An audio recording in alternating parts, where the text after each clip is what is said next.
Good evening. I'd like to call to order the regular meeting of the Boulder Valley School District Board of Education for December 9th, 2014. Sandy, will you please call the roll? Albright. Here. Belleville. Here. Benford. Here. Fuqua. Here. Marquis. Here. Myers. Reed. Here. Please join me in the Pledge of Allegiance. I pledge allegiance to the flag of the United States of America and to the republic for which it stands, one nation, under God, indivisible, with liberty and justice for all. After spending about a year working on our vision and our mission and our values and our goals, I'd like to read the vision to keep in mind why we're here today. We develop our children's greatest abilities and make possible the discovery and pursuit of their dreams, which, when fulfilled, will benefit us all. We provide a comprehensive and innovative approach to education and graduate successful, curious, lifelong learners who confidently confront the great challenges of their time. So I will start today's meeting with the superintendent's report. Dr. Messenger.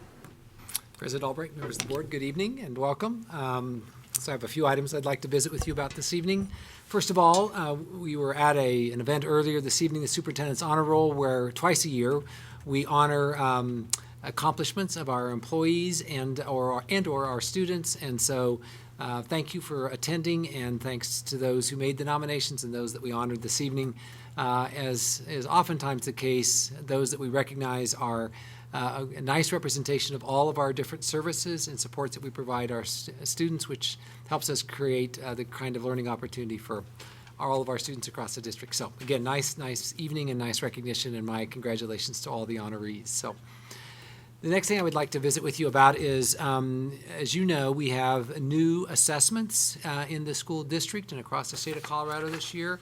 The Colorado Measurement of Academic Success, CMAS is the acronym, and also the PARCC assessment. And so we know that's coming this spring, and the test window is from March through the end of the school year in May. So I just wanted to give you a quick update on work that we're doing in preparation for that.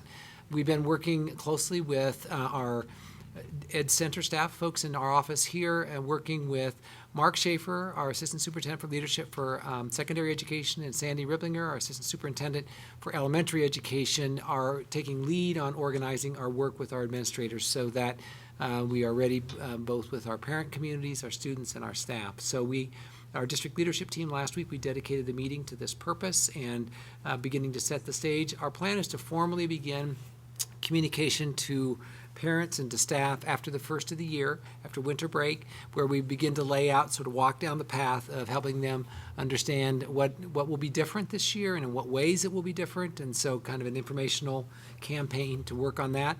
And that's one dimension, is the communication.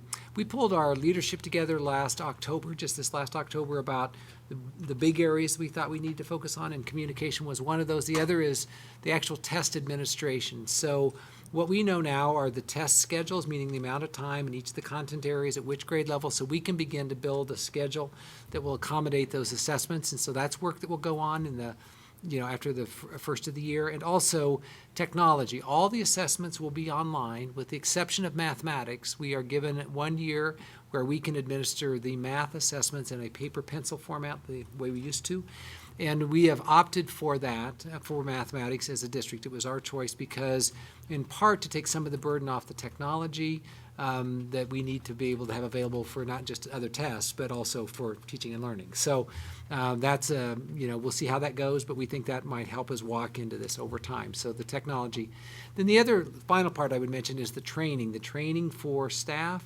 So from classroom teachers to proctors, so that, because it's all kind of a different format, a different test, obviously. So we want to be sure that our folks are supported and informed, and Jonathan Dings and his team is working closely with IT under Andrew Moore's leadership for our technology. So big team effort. And we provided you a report a week or two ago that gave you some overview of the kinds of services and impact that work will have, and we'll know more after we finish our spring assessment. We said we'd update that document at the time, and we will. The final thing on assessment is House Bill 1202 Task Force on Assessment, as you know, has been in session, working. This fall, they are to complete their final report before the beginning of the January 2015 legislative session. So my understanding is late December, we'll probably see a report come from that group. So we'll watch and read that with great interest and see what their recommendations are going forward. We're gearing up to do the assessments that are in present law and what's been communicated to us. So I just mostly wanted you to know we're working on that. We'll obviously copy you on communication so you know what's being shared with the community. We're trying to keep it as simple and direct as we can, so it is it'll be challenging enough without having it be just overwhelming. So that's been some of the work we've been doing on messaging. So switching gears to bond planning, tonight on your agenda, you've got a report on the work that we're doing around that. Don Orr, Deirdre Pilch, Deputy Superintendent Pilch, and Chief Operating Officer Leslie Stafford and I have been meeting regularly. We just met again today, organizing this and moving it forward with the help of a lot of others. So I think you'll be pleased with what you hear tonight. These are the next steps, and we're looking forward to continue to work with that. One of the dimensions that we'll talk about tonight in that presentation is how we're going to continue to move the innovation aspect of this forward. So we are going to replace boilers and roofs and things like we said we were going to, because it's work that needs to be done, highly efficient ones. But when we do remodels and improvements in the learning spaces or new buildings, we want 21st century learning standards and related to our strategic plan, and also innovation dollars to kind of walk hand in hand with that. So it's a great opportunity for us as we go forward. We'll talk more about that later, and it'll be fun to watch that unfold over the next few months as we in our planning process. Strategic planning. Next Tuesday, a week from tonight, Deirdre and I will be leading a facilitated session with you, with the help of others, on the strategic plan, and I know we've been looking forward to that. A week ago yesterday, we forwarded to you the documents for the executive summary, so we hope that you'll have a chance to read those, at least skim those prior to the session next week. We don't plan to present off of those. We obviously, will be part of the presentation, but we hope you have a chance to read them in advance. Thank you for those of you that were able to join me, and that's most of you, on the Colorado Association of School Boards presentation on the strategic plan last Friday afternoon. Thanks for that. I think that gave us a chance to share our works and answer some questions. Part of what we'll do next week are twofold. One is that we want to engage the board in a conversation around next steps with the strategic plan. We have some ideas we'd like to suggest our next steps, but we clearly want to hear from you and have you respond to our ideas and help guide us as we go forward. This is kind of a big transition time, we think, as we move from the design portion to the action portion. And then if you have any questions as you have a chance to look at the executive summaries or think about the work session, if there are any questions or thoughts you have, feel free just to email me, and we'll be sure that we want this to be as a good use of your 2 hours. And we know we'll come back to this topic fairly soon, but this is our chance to kind of wade into the work we've been doing around the strategic plan to support the vision, mission, and goals. I just want to remind you, I know it's on your calendar, on Monday, January 5th, we'll have a day-long retreat facilitated by Tim Waters and Jim Eck. You've all had your chance to meet with them, and Deirdre and I have met with them, and so we've got a plan heading towards the 5th. And thanks for your input on that. And Tim and Jim, when we met with them last week, said there'd probably be some reading materials. We said this is winter break, don't bury folks, but so we'll forward those to you when we receive those from our facilitators. And then the last thing I want to mention, I'd be glad to answer any other questions, is yesterday or today and tomorrow, we're doing a training model around trainer of trainers for the consensus process. You know, we've been highly reliant on our 2 out-of-state facilitators as we've worked through this over the last few years, and we want to move to have greater capacity internally. So we're taking individuals who have high interest in this facilitation process and are skilled to do so, and they've been through the training themselves so that they can begin to help us with training of new folks who've never had the training, and also to be able to go into our work settings, schools and other, to help facilitate that so we aren't dependent on external facilitation. So we have a transition plan. We're working Diane out of work, and so which we're doing that by design. So we're thrilled with the group that gathered these 2 days. We'll see how this goes, and they'll be working in our district through this winter and spring, and then we'll continue to expand that cohort group. So it's building capacity within the system around our consensus and shared decision-making process. So, President Albright, that concludes my reports. I'd be glad to answer questions about any of those items or others that the board is interested in. Thank you. Thank you. Board members, are there any questions? Tina? I just had a quick question. For the executive summaries that we Yes. are reading for the work sessions, those came out of a bigger report. Yes. Correct? Is it possible to get, if we requested the bigger report, if there's if a particular topic that Sure. was just If you interesting? just email, once you just email me, Christina Crane, Okay. who's probably who will respond, or Sandy, Christina Crane, the executive assistant for Deirdre's been, who's kind of our manager of the document. So it'd be probably easier Okay. for her to directly communicate back with the link and things. So we make sure we get the right one to you, because we've had several versions. But so if you get an email from Christina, that would be in response to that. If you have a particular one that you'd like Yeah, to see, that'd be great. Thanks so much. You bet. for- You bet. I have a question on those executive summaries. Are they, I know that we have a link to it, but can the public see this at this We point? need or is to, this a- if they make a request, what we have to do is enter their email address in to go into Google Docs. I okay. don't know that we've posted them online as separate PDFs.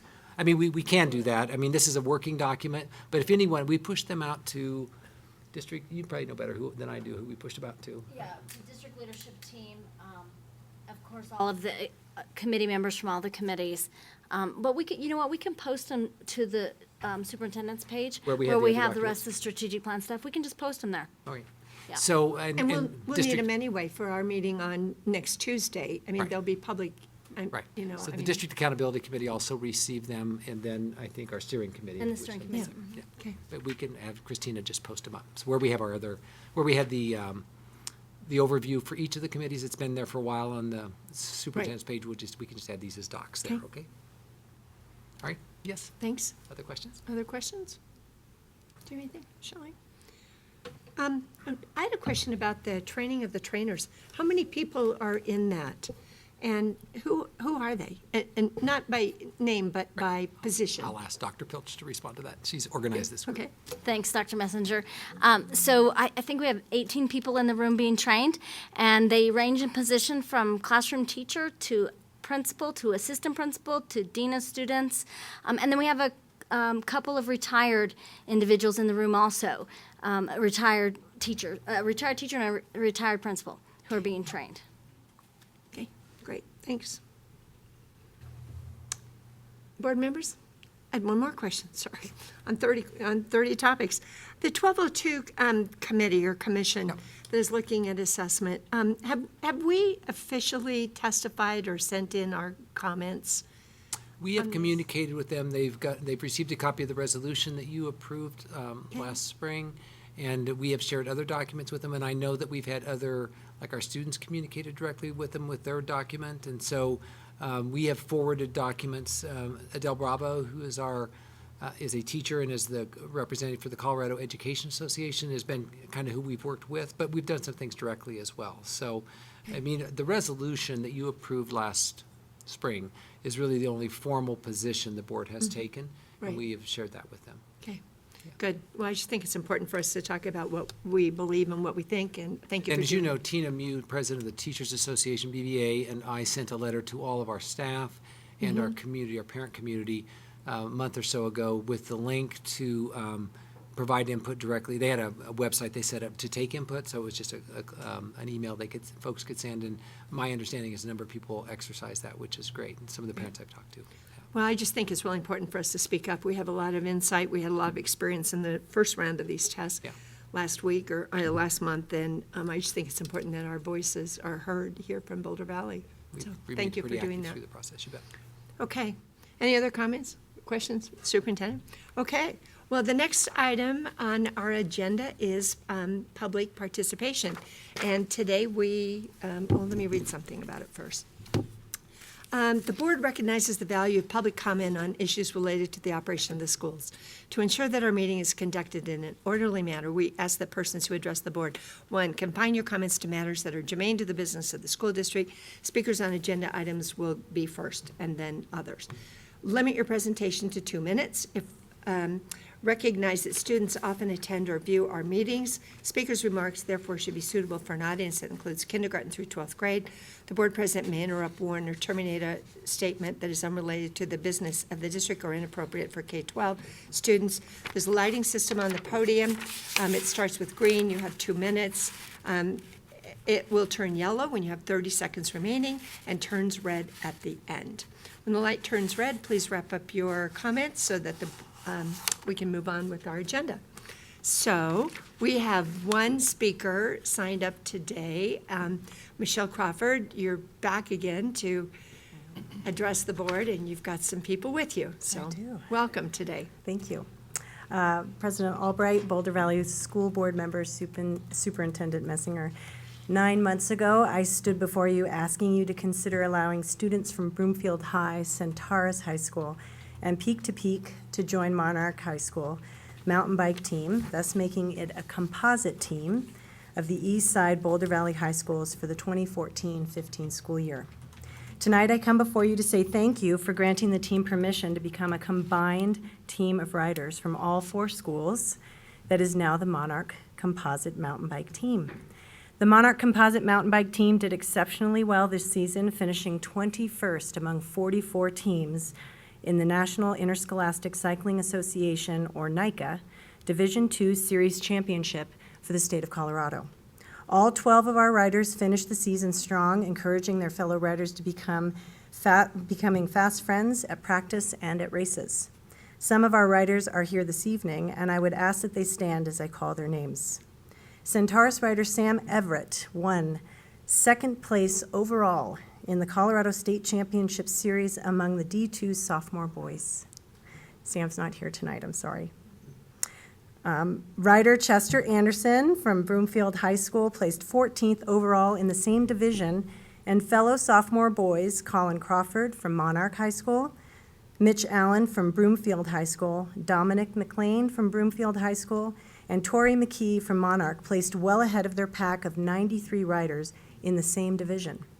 Grant Williams, Monarch High School, placed 21st among JV boys overall, with fellow riders Justin Villainy, Monarch, and Grayson Brazier, Peak to Peak, finishing strong among 124 riders in their division. Monarch riders Chandler Thornton placed in the top 1/3 of the freshman boys, along with fellow Monarch teammate Bren Heil, who finished among strong amid a pack of 91 riders. And last, but in more ways than one, I should say most, Haley Dool of Monarch, who was our only female rider, finished 24th among a tough pack of D2 freshman girls at the Colorado State Championship Series. Haley, dubbed the queen of our team, was single-handedly responsible for moving our team up during race finishes over a dozen places because of her strong finishes at each of the races. After granting permission for this team to form, the new Monarch Composite Team doubled in size from last year. 4 riders this year lettered in mountain biking, and 8 of our 12 riders had never competed in a high school mountain bike race, including Sam Everett, who became NICA's sophomore boys D2 2nd-place state champion. The team had incredible support from all participating schools, with marketing, weekly announcements, and photos to be included in each of the schools, yearbooks. The team has been invited to all of this year's open enrollment evenings and incoming freshman nights to showcase the club's sport, their race results, and increase ridership for next year. It is our hope that this sport continues to grow in Boulder Valley, and most especially among our East Side high schools. Tonight, as a token of our gratitude, we would like to present you with the 2014 Monarch Composite Team photo, and thank you for your thoughtful process in making this team a reality. Thank you. Thank you.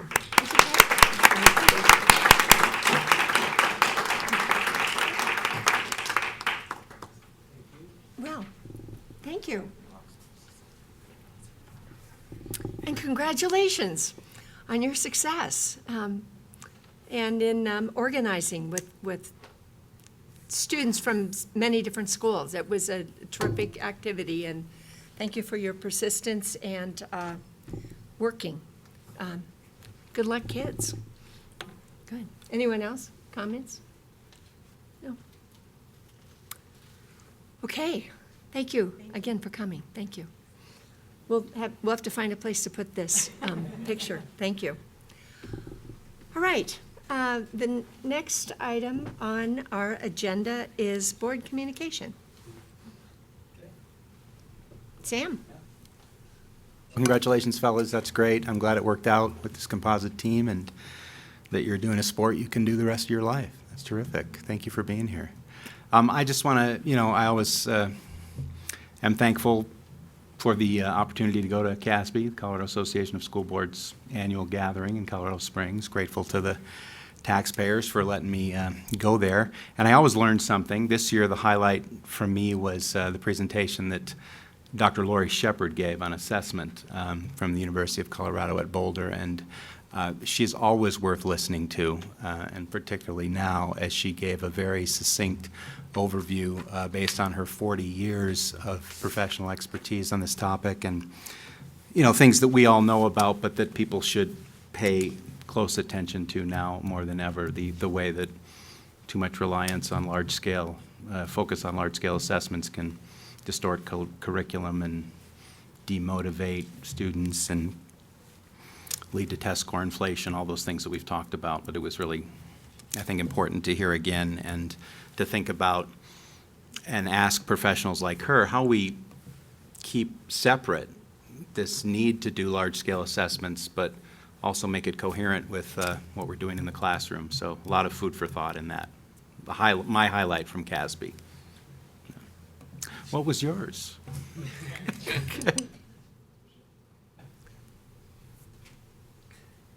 Anyone else? Well, I'll even respond to Sam. So that was a nice summary. I would have said that was one of my highlights as well. So I will respond to that. But first, I'd like to congratulate and thank you all. We love to see students at our board meetings. It's always, it just sort of reminds us why we're here. So thanks for coming out tonight, and congratulations on a successful year. And I hope you all have a good year next year too.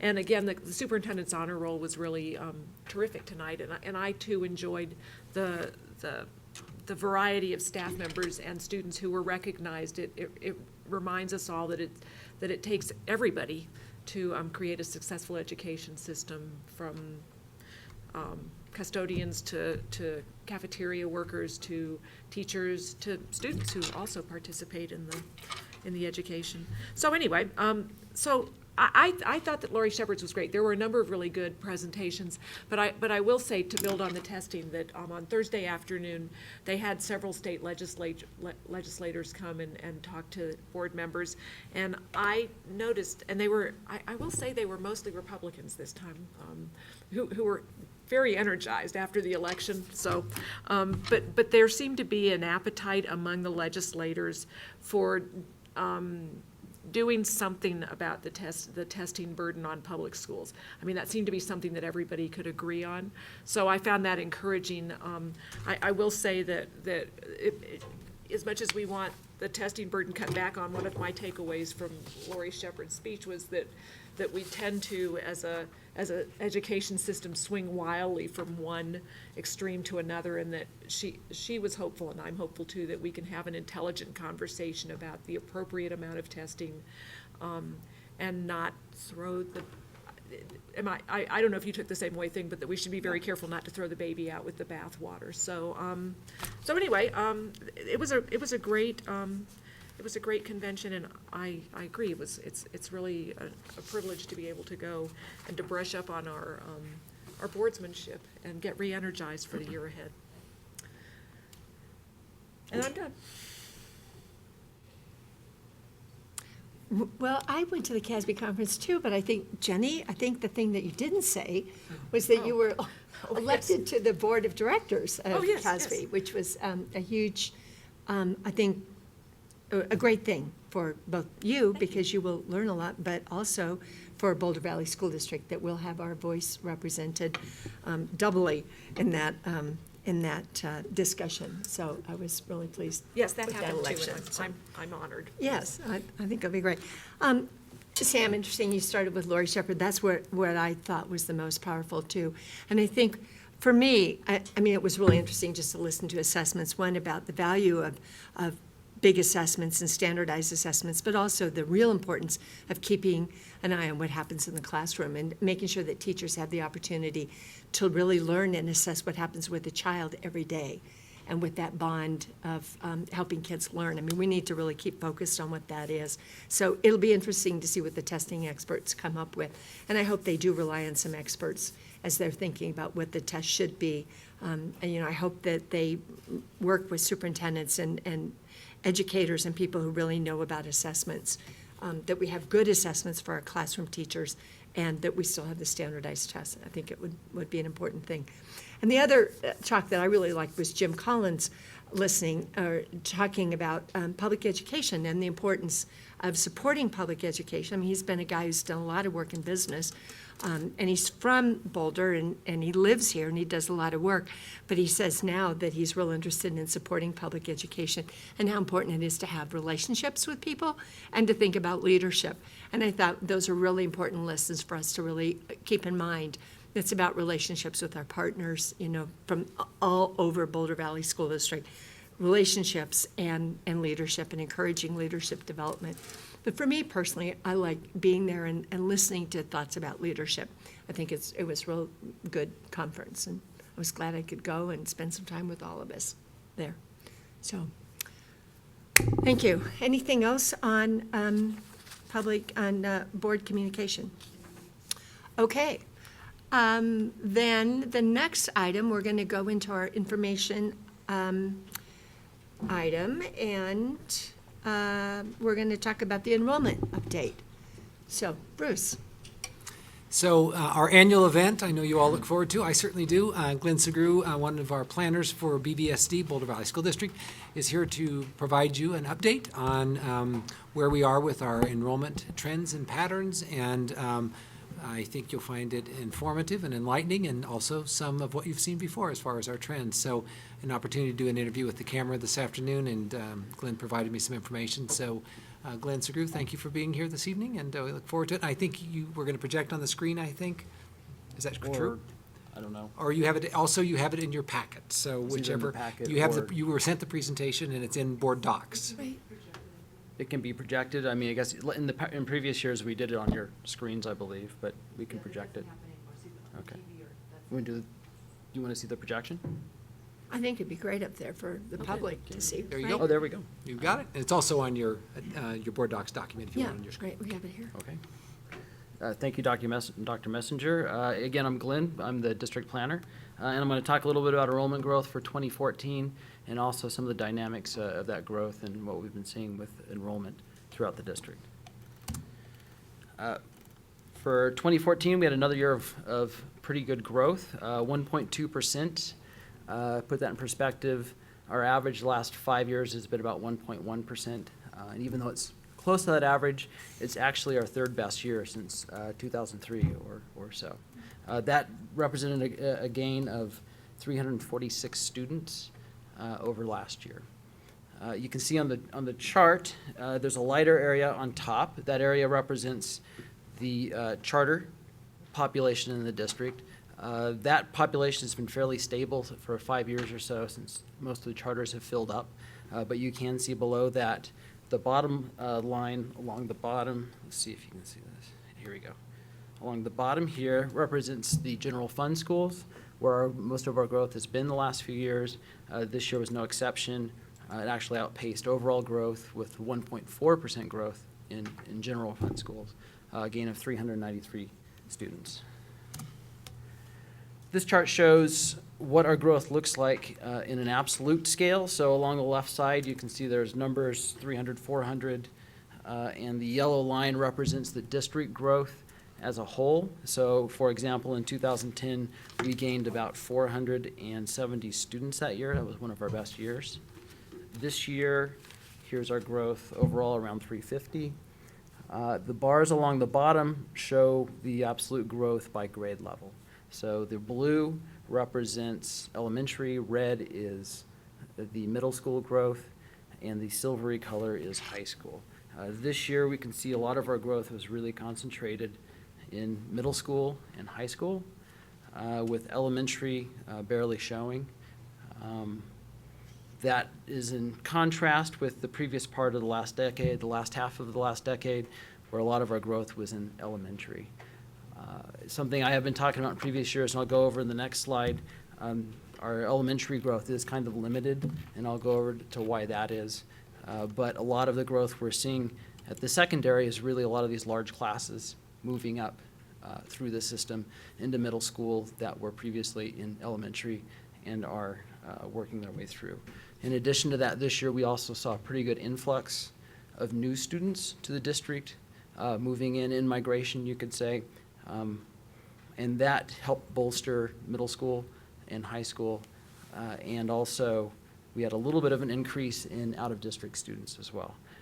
Elementary actually saw a pretty large influx of new students to the district, but since the growth was otherwise pretty level at the elementary grades, it really more prevented us from being negative than really seeing a big bump like we see at the other grade levels. So this chart shows kind of some of the dynamics about how class sizes affect enrollment growth throughout the district. So you can see the white squares represent where we're at this year. The top of the kind of aqua area up here represents the highest that's been in the last 8 years for that class. The bottom represents the lowest. Oops. Whoa. Get that back. Not sure what's going on.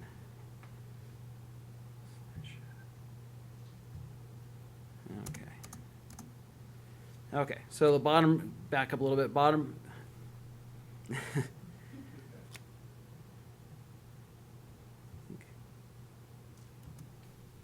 Okay, I'll try not to touch anything. That might, there we go. So with the bottom level of that aqua area being the lowest, we've been at that level. So we can see at the elementary grades, along the bottom, you can see K through 12. The elementary grades, most of the class sizes are near the top where they've been in terms of class size, or among the largest. So we've really matriculated out all of the small classes at elementary, and those have progressed on to middle and high school. Kindergarten is the one exception. I'll talk about them separately.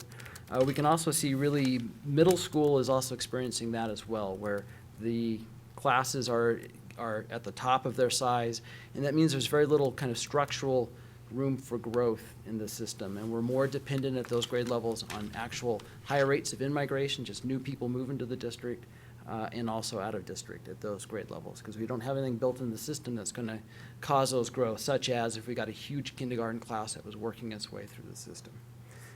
We can see going into high school, that's different. We still have two kind of medium and small classes in there, and I would expect some sizable jumps in enrollment as those classes move out and they're replaced by bigger classes that are coming up.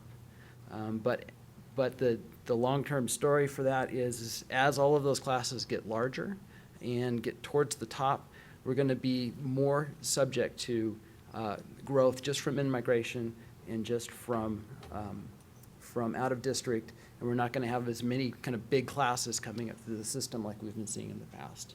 In-migration in particular can be very fickle. You have good years and you have bad years where you get a lot of people and not. Kindergarten has been interesting. The last 3 years we've been seeing smaller and smaller kindergarten classes, which often is a cause for concern.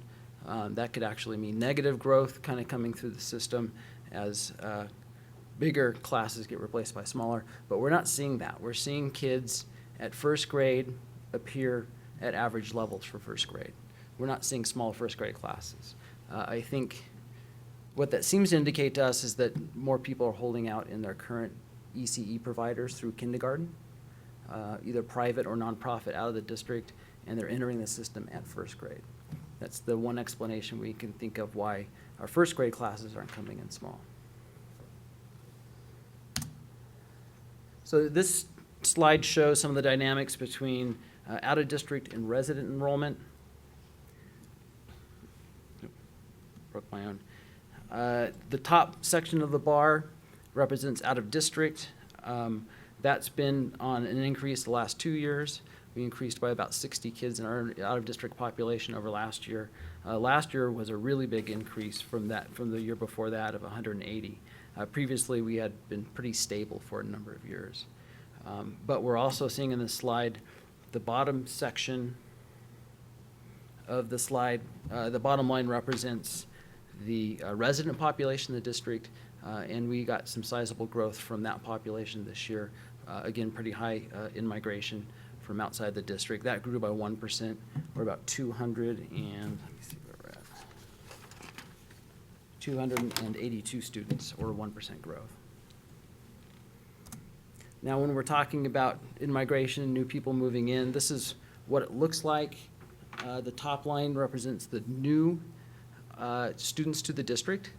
So these are students that just appeared this year. This discounts kindergarten, so this doesn't count the influx of kindergartners into the year. This is just new kids coming into the system through first through even 12th grade. So that blue line, we can see we had a pretty good increase this year. The red line is the opposite. Those are the kids that leave.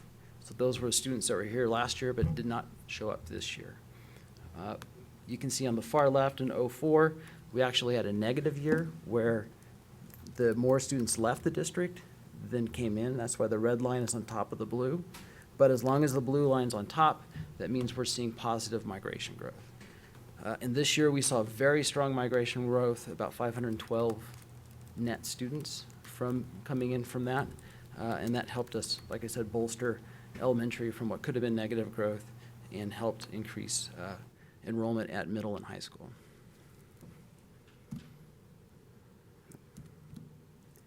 And this is what some of the resident population growth looks like by community. This is only elementary. This isn't K-12. Elementary is kind of the starting point for enrollment growth, since those are the students that will matriculate up to higher grades. I tried to show it broken down by community. I know it gets a little chaotic down there, but if you look at, you can see the declining growth in the yellow line. That's the overall enrollment growth. But as far as where we're seeing it in the communities at the elementary level, surprising this year was Broomfield had most of the growth, mostly at Emerald Elementary, but also a little bit less at Aspen Creek and Cole.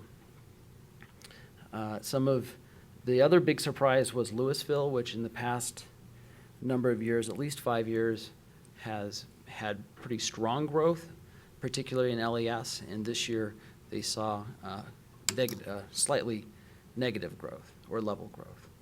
So that's, and then we can see the blue line is Boulder.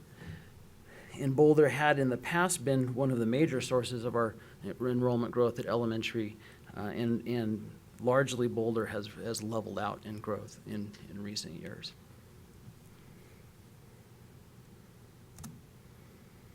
And then another background information, kind of underlying a lot of student growth or birth trends, and which could also help measure how many young families we have coming into the community, and that's been in solid decline for quite some time. Luckily, that hasn't affected us too badly, because we have been, at least through most latter half of the 2000s, have been getting a lot of new people moving to the area that helped offset declining birth rates.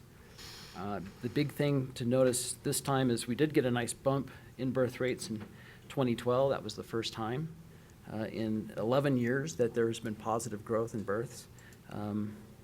This year, with the latest, I should say, it's not this year, it's from 2013, the growth rate declined somewhat, but we didn't see the additional growth we had hoped to see. The other story about this, too, is you can see about 2009, latter half 2008 is our current kindergarten class, and there's a big dip you can see in the starting in 2010 and 2011 in birth rates, and that would stand to reason that would affect our upcoming classes to some degree. And then before I do my summary, just to go over projections real quick, our actual growth exceeded projections by 128 students, or about 4.4%. Elementary and middle were over-projected by 83 and 66 students respectively. Again, the reason for the over-projection is both of those came in with higher migration than we've been seeing in past trends, so they beat the expectations, basically. High school was under-projected by 21, but generally met the profile that I think we were looking at.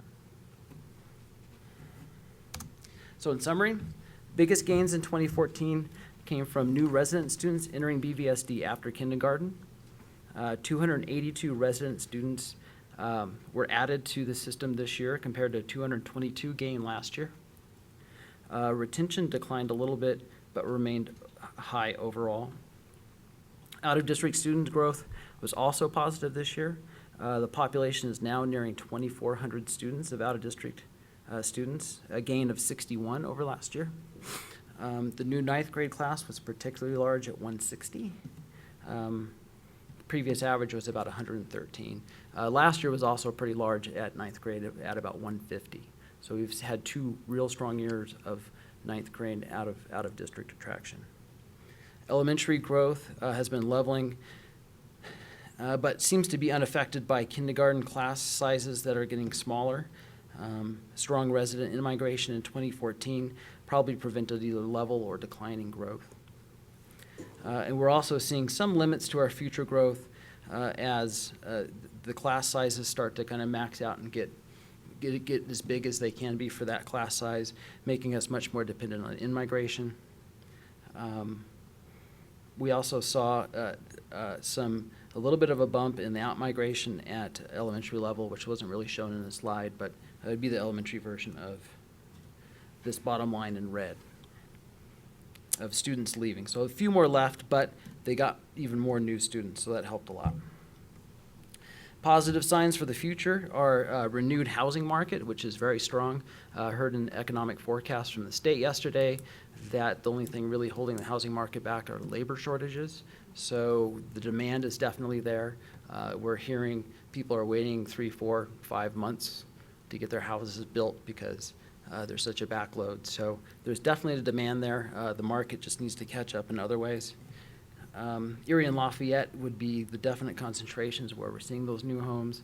Erie in particular has really been taking off this year, even more so than last year. We've also been seeing strong in-migration patterns the last several years. That's a good sign, and somewhat higher births in the last more recent years as well.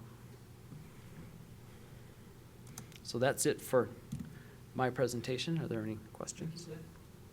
So, President Albright, if there are questions to the board, we'd like to try to respond to them or do follow-up if we don't have the information this evening. So, again, this is kind of our format we've used in the past, so you can see those that data over time. I think the good news is it's consistent with what we expect, and it's consistent with what we did in our bond planning. So, which we're not surprised by. So that's slow, steady growth is what we call this. So. Great. My head's swimming with a lot of numbers. So you do have all this data, and it's also on board docs so the public can access all the information that Glenn shared this evening. Great, thank you. Board members, Tina. Thanks so much. As always, these, I don't know why, but I just like these enrollment presentations. They're so good, and there is so much data, and I love all the data that's in them. Thank you. So just one word I don't understand is about retention. Our retention declined. Does that mean children left the district, or children moved schools within the district, or either? It's the retention I'm talking about is for the resident students, how many resident students stay. And so looking at this chart, we have a chart where people are leaving the district, the red line. So retention is the flip side of that. We're retaining, if the red line goes up, then we're losing more students and our retention's dropping. But it could be that they moved out of our geography, or that Yes. they moved to a private school. We don't Either. differentiate? We can't differentiate, no. Okay. And okay. And then my other question is, do we know at this point what our students look like in terms of the percentage that are high poverty?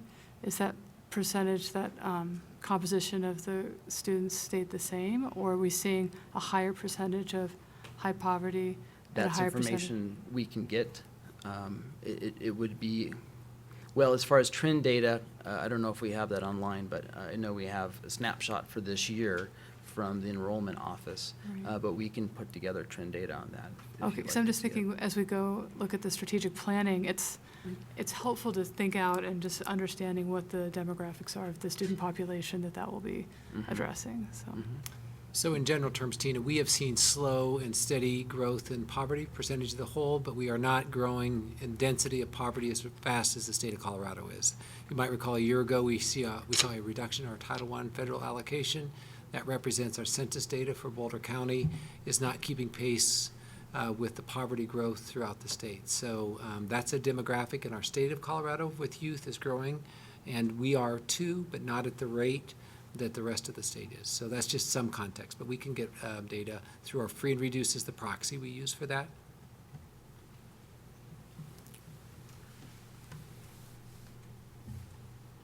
Shelley? Yeah, thank you, Glenn, for this. It's very helpful. And I also had the same question as Tina, like, how does that break out? Not just poverty, but, you know, ELL or any other subgroup information that we have would be helpful. I'm also wondering about the kindergartners. Do we know what the root cause for parents holding their kids out of BBSD until first grade is? Well, I think that's what the Glenn stated, assumption. which we don't know exactly, but we've seen a pattern of parents exercising the right to go to full-day kindergarten in places that we don't offer it, so not us. And so they go to private full-day K and pay the tuition.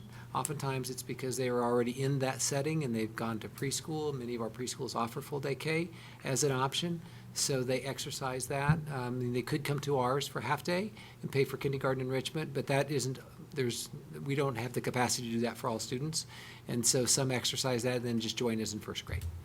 We believe this pattern would look different if we offered full-day K throughout the district.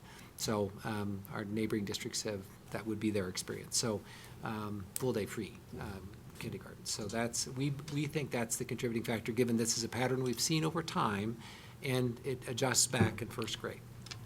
So we haven't Is there any formally way to- surveyed all the parents, but that's the pattern we've Yeah, I seen. was going to say, is there any way to confirm that that is what's going on, or you're fairly certain that's? We're fairly certain from comments when they come enroll their children where they've been.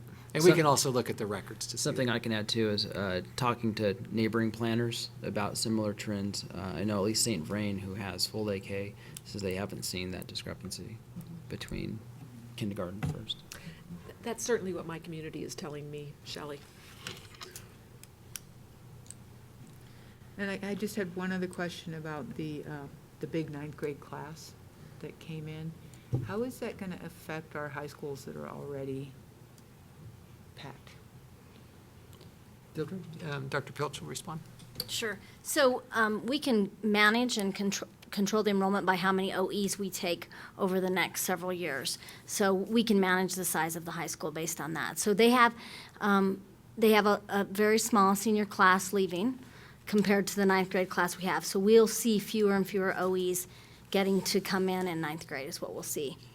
So we don't expect to raise the number of kids in the high school? Not at, Boulder and Fairview are fairly close to capacity, so we don't expect that at their two schools. Monarch is willing to grow a little bit. Broomfield can still grow quite a lot, and Centaurus can still grow quite a lot. So it's dependent on the actual high school. Okay, thank you. Jim? So kind of just a general clarifying question for me. So when we see the kind of breakdown by the geography, is that open enrollment kids? So if an Erie goes to a Lafayette, does that include into Lafayette's?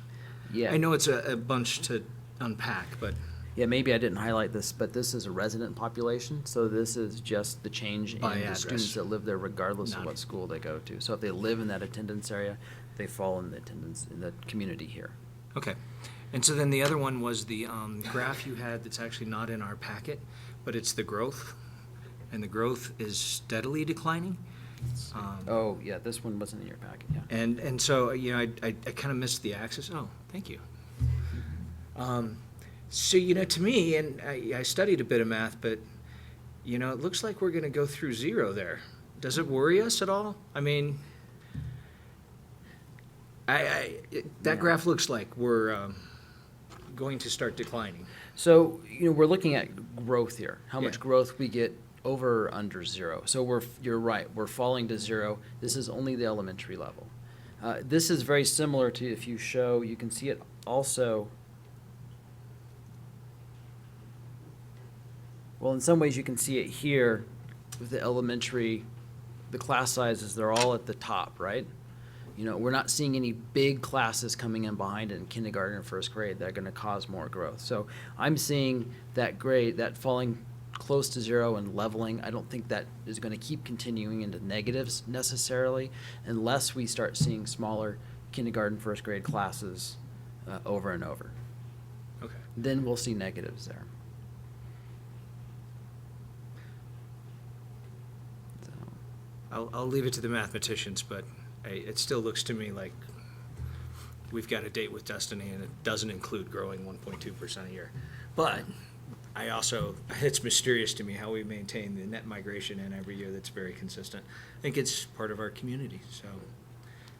Yeah, and that's part of recent trends too. I mean, you're seeing back in '01, the early parts, we had a huge out-migration from the district, from the tech bubble burst predominantly. We saw a very large population drop in Boulder County in general, and a lot of the actual growth we're seeing is recovering a lot of those people back. So we have had periods of negative growth, and that's what I've been trying to say in this is that, we're kind of approaching a level growth in terms of what's structured in our system, and we're going to be more and more subject to these fluctuations in migration from year to year as that happens.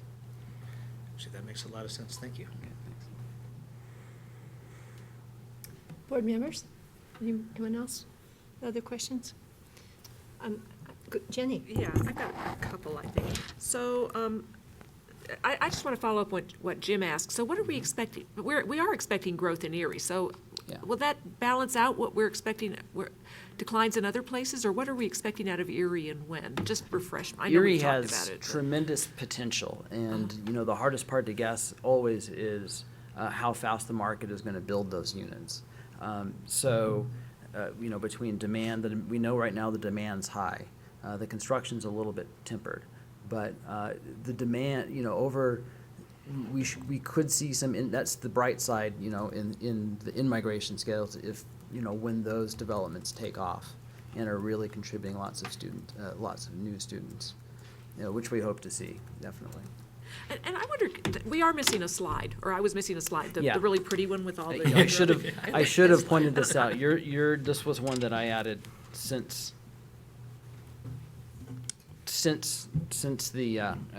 I submitted the packet to you. So I'm glad you continued thinking about it, but if we could get that slide, that would be. I will definitely include that. That would be great, because it's really, I can't read it. So, and I'm just curious.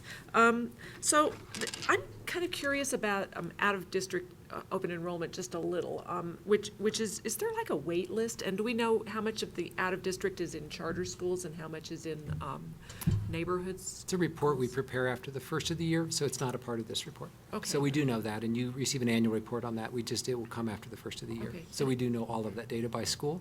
Okay, so we'll know if there's a wait list for out-of-district students. of Well, any kind, do yes, we? I mean, yes, there is a wait list. I can just answer that question. Okay. And then, let's see, what else do I want to know? So, I'm just curious about Jamestown, and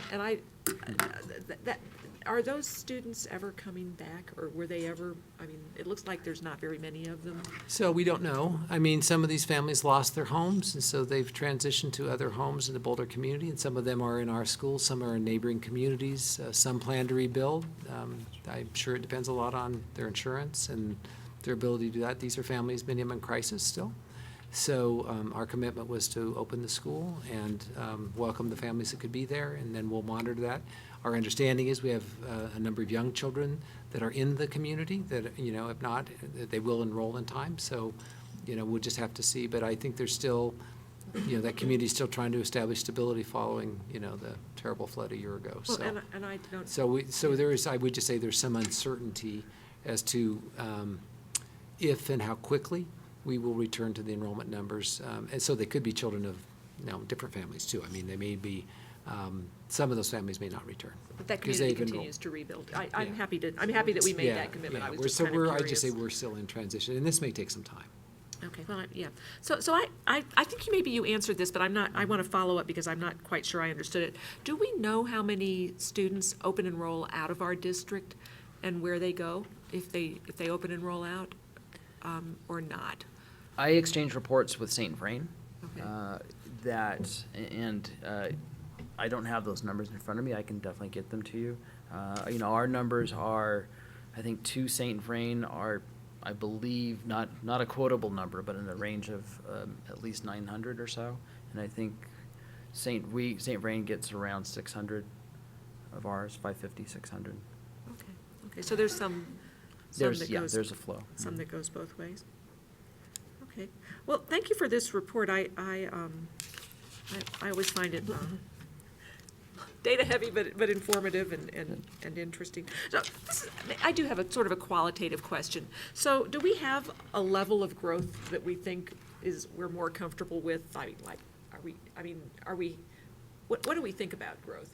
Well, I would just say, in general, we are where we plan to be, which means we've planned for that, so we're comfortable with it. I mean, I think we don't, given the amount or lack of open space available to be constructed upon, we won't see rapid changes because of just where we are as a school district and the land available to build on. So I think these fluctuations that Glenn has reported over the years and that we just talked about are mostly some new construction in the areas that Glenn described, which we anticipate and are planning for. That was the Erie campus of 1,000 students. And then I think the other fluctuation we see is really changing in neighborhoods. So Louisville Elementary was low. We opened up enrollment, it filled. They started to buy and young families came in. We closed open enrollment. Now it's flattened again. So the advantage we have as a district is that we're really able, for the most part, to manage, and Deirdre just described it again, by managing our open enrollment. We are within district or into district, we are able to manage that effectively. So I think that we're at a very good place. I mean, clearly having some growth is helpful with our operating revenue over time, but not so rapid growth that we can't have adequate space in buildings. But I think we've got a little bit of best of both, and that it's that stable, steady growth, which is positive for operating revenue, and accommodating our children's needs across the district, and also having physical plant to accommodate them. And that was in our planning. The numbers Glenn has shared with you this evening are the same numbers built on a year later that he shared with you last spring in our bond planning presentation. So again, we're pretty confident in these numbers over time, and partly because what housing stock's available. But it does fluctuate between neighborhoods. The Superior, that's because folks are staying in their home and their school-age children have matured, but there will be a time, as there has been in other communities, where that'll turn, and younger families will move in, and we'll see those numbers come back up again. That's just the wave that we see over time. Thank you. Thank you, Glenn. Great. Anyone else? Follow-up questions? Glenn, thank you very much. This was an informative report, and just thank you for putting this together. Absolutely. And Glenn, well, I sing his praises frequently. I'll sing him again. He does an excellent job. He's very accurate and is very responsive to our requests. So thanks, Glenn. We appreciate your good work. Good. Thank you. The next item on our agenda is an informational item, the bond update. I see Don Orr walking to the microphone. We'll probably see him for a while. No, we're so happy that the bond passed. So I would just remind you, we are working back through a process, and what you'll hear this evening is in your packet is built off of our success of doing similar planning patterns as that we did in '06.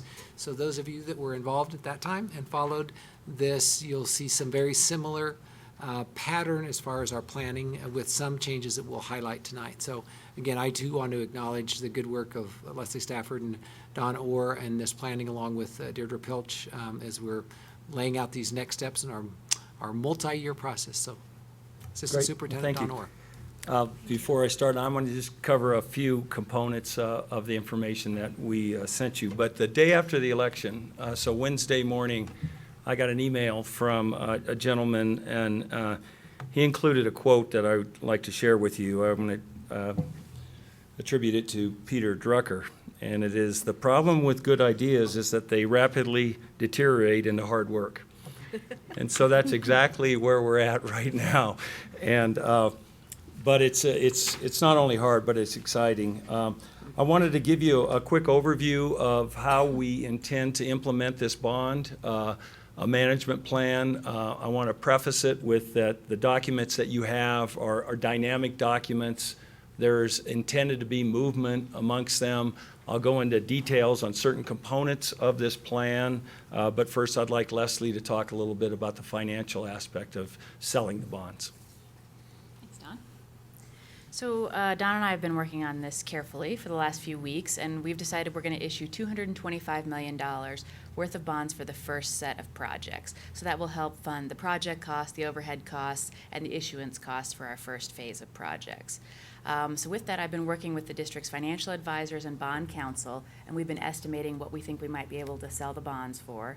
We plan to issue the debt in late February or early March, and we've included those estimated payments in the mill levies you'll be certifying this evening.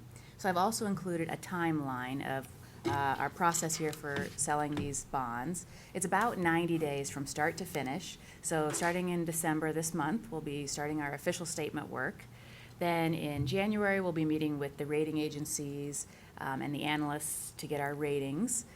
We hope to then sell the debt in February with closing and reinvestment of the proceeds in March. So we've also included this budget information in the budget that you'll be hopefully approving this evening. We've added the 2014 building fund and then also updated the bond redemption fund for the anticipated debt payments. So I'll turn it over to Don. We can either take questions or now or when we're done. Any questions on this specific, Jim, please, sorry. So I do have a question regarding, so you say a 90-day timeline, and so the recent failure of the Boulder County Canvas Board to come to a recommendation to accept the election result, does that put any of this at risk, or do we have sufficient flexibility for now? And if we don't, when is kind of our date where they, the 4 members who voted to not certify the election, are holding up the will of the 60% of the voters who passed this bond? So we are, Jim, we are working through a communication with our local county election officials on this issue. So there is work going on to try to address and remedy that issue, and so we are waiting to see how that is resolved. There are courses of actions we can consider at such point if it's necessary, and so we're working with legal counsel Melissa Barber and Dick Bump on options we might be able to exercise. But at this time, if this is resolved in a timely manner, we're going to be fine.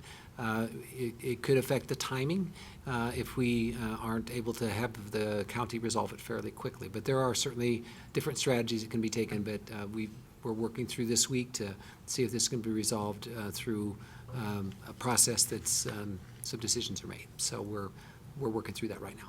Okay. So we probably don't know the answer to your question tonight, but we'll certainly keep you informed as we go forward. And we've been communicating with Hillary Hall. Okay.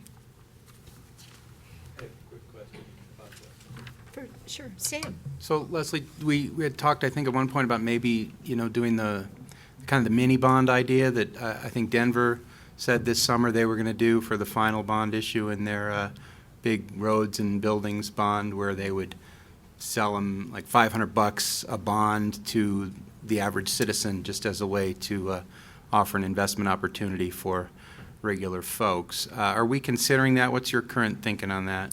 That's not a part of our plan for this first round of issuance. We plan to sell them competitively. That's what we've said that we would do as we've presented to the public. But I am considering that maybe for the next round. I know it's kind of a new thing that governments are doing. I think the Boulder Community Hospital did that with their last round of debt issuance. So I think we'll consider that for our next round.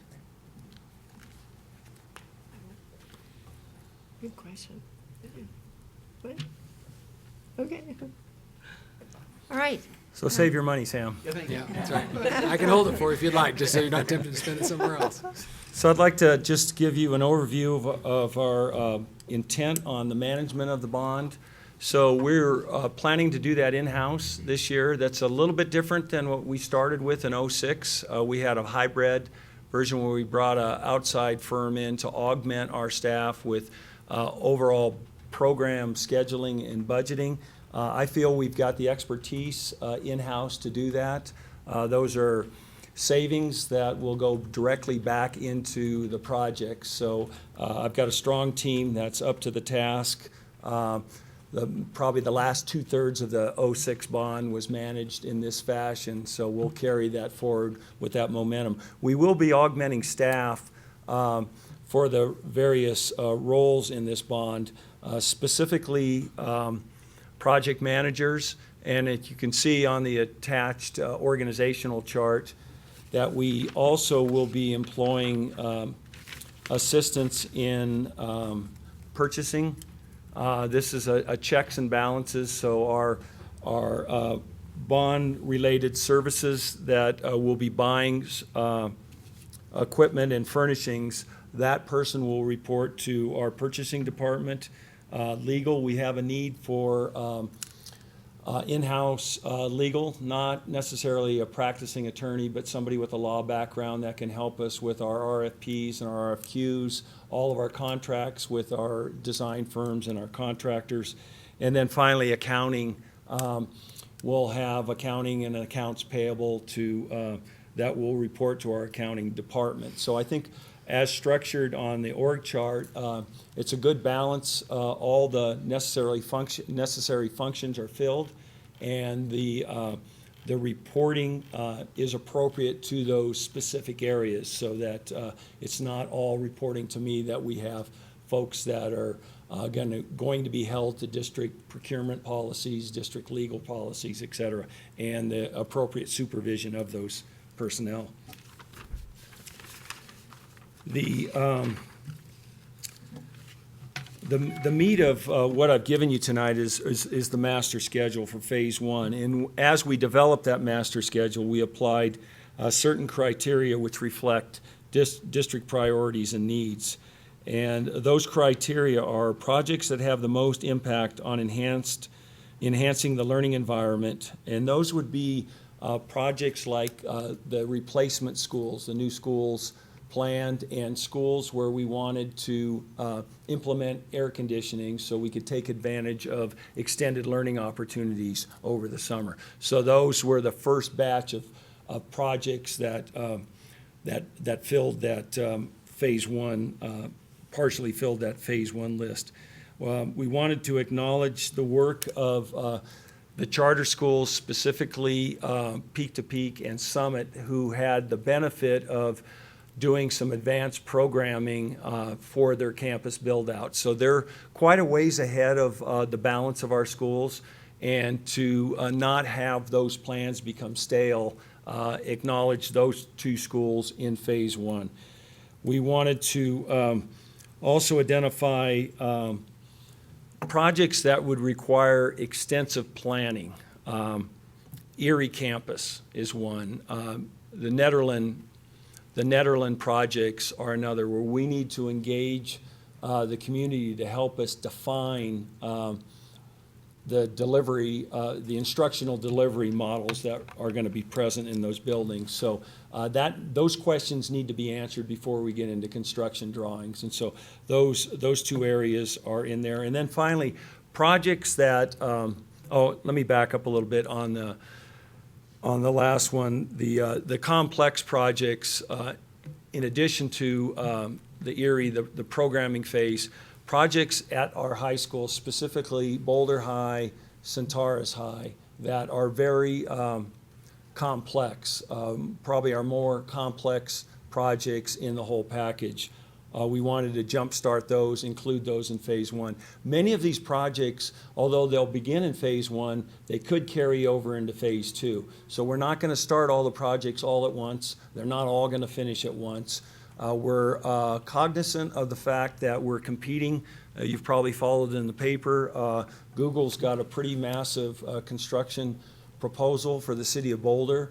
Although we employ a different kind of architect to do school design, and we employ a different kind of contractor, general contractor, that focuses on K-12 schools, the labor pool we share. So we're competing against that same kind of labor pool.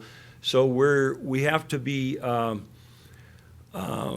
strategic in how we release projects, the timing of that release, so that we have adequate subcontractor labor to complete the project. So the key thing is holding to a schedule and not letting those projects slip beyond when we anticipate them to be completed.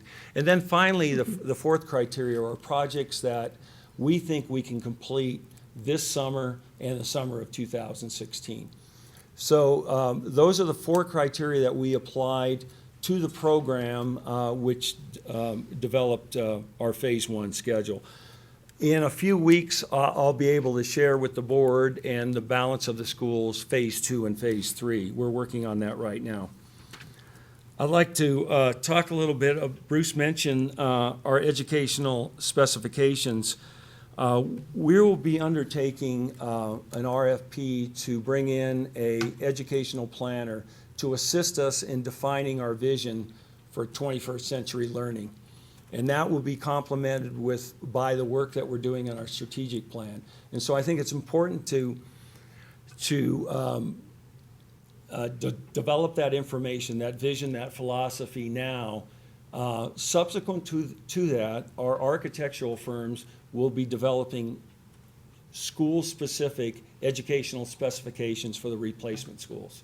So that's the logical sequence in which that should happen. Rather than doing the specs now, we would just be building what we're tearing down. That's Bruce's analogy. And we wanted to acknowledge the work and incorporate innovation in 21st century learning. So we need to capture that vision, and that process begins next Friday, matter of fact. We will commit to the same, if not improved communication plan that we had last time. We're working, Susan Cousins is working with our IT department on a new website, and the layout of that website is going to be very comprehensive and very easy to navigate, and all of our information will be posted on that. There's about 10 subcategories with links to CBOC, to the design advisory team, financial information, schedules, communications to the school community and staff, et cetera. So I think you'll be impressed with that work. We'll commit again to a Citizens Bond Oversight Committee. I'll come back to you in January with the charge of that committee and ask you to endorse that charge or amend it if you see fit. And then we'll begin the recruiting process to solicit members of that committee. We're excited about that. There's some of you have come up through those ranks. We'll look for specific technical skills this time. I think I have a higher expectation of the financial reporting I'd like to do to that committee. And again, we'll share that both in that process, those monthly meetings, and on our website. The committee will likely be charged to providing annual reports to the board, reporting back on the status of the projects and where we are financially. A couple of things that we need to work on that committee charge is at what level do we want? We've got a couple of, so in the facility master plan, every school has got a budget. What's not included there were the funds for a specific program are pooled: early childhood, full day K. So those monies would, I think it would be appropriate for the Citizens Oversight Committee to make a recommendation to the board. They'll be advisory, and each of those, so each school is a little bit different on that, on how we implement those program requirements. We'll be coming back and having CBOC review that, ultimately making a recommendation to the board for your concurrence. We also have inflation and how we apply inflation. We're not strictly just going to apply 3% on phase 1, 9% on phase 2, 15% on phase 3. So we're working the details out of that. That's why I don't have the CBOC charge to share with you tonight, but just after the first of the year, I'll come back with that. And then in closing, I'd like to mention that we'll be doing our own professional development. We call it Bond 101, with all the principals that will be affected by new construction. We'll talk to them about what impacts they would likely expect, how to communicate information to their school communities, how they can be in contact with us. And I think we've done it before. It's rewarding. It's beneficial to those that are in a building that will be under construction for the first time. So that's a quick overview of our implementation management plan to date. This is, again, a work in progress.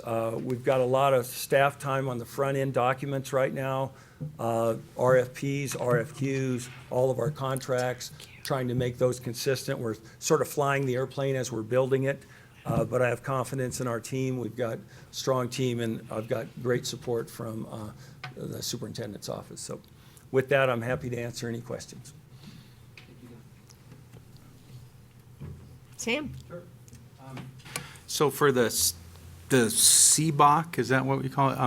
You looking for recommendations from us as board members, for members of of that committee? I will be. I'm going to come back, Sam, right after the first of the year. It'll have the charge of the committee. You'll need to reach agreement on that, and then a proposed membership of the type of stakeholders we want included.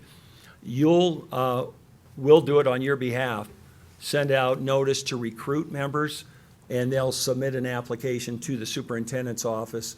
The superintendent will come back to you with recommendations, and you'll review and make appointments to that committee. Okay, Similar to what we do with the capital improvement planning committee, so the process. great. That's great. And this is a small thing, but I was just thinking of it. So we have a construction trades program at Arapahoe Ridge. It seems like an opportunity for integration with those students and the work we're doing around the district. Are we going to do that? Any thought been put into that? Hope so. Yeah, we have put a fair amount of thought into it to try to do a couple of things. To encourage interest in trades and design professionals.